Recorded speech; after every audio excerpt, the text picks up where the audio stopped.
आहे.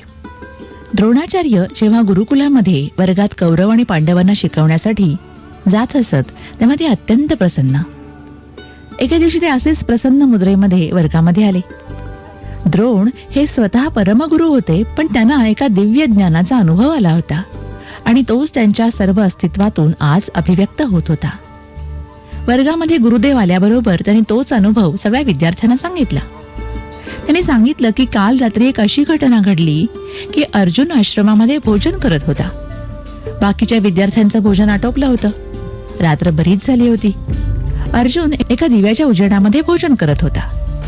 अचानक हवेची झुळूक आली आणि तो दिवा विझला. पण त्यानंतर सुद्धा अर्जुन भोजन करतच राहिला. त्याला अंधारातही भोजन करण्यास कोणतीही बाधा वाटली नाही, भीती वाटली नाही. भोजन पूर्ण झालं. अर्जुन उठला आणि धनुर्भ्यास करू लागला. गुरुने पुढे सांगितलं की बाणांचा आवाज ऐकून मी बाहेर आलो तेव्हा अर्जुनाने मला सांगितलं की भोजनादरम्यान मला अंधाराचं काही वाटलं नाही. तसंच बाण चालवताना सुद्धा मला अंधाराचा अडसर येत नाही.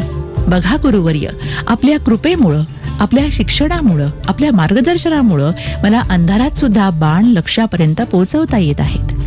तेव्हा गुरुजी म्हणाले, मुलांनो, अर्जुनाचा हा प्रयत्न अनुकरणीय आहे.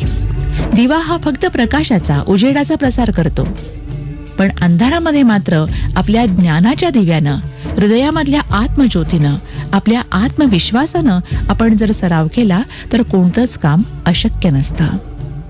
तात्पर्य, सरावानेच माणूस लक्ष्य प्राप्त करू शकतो.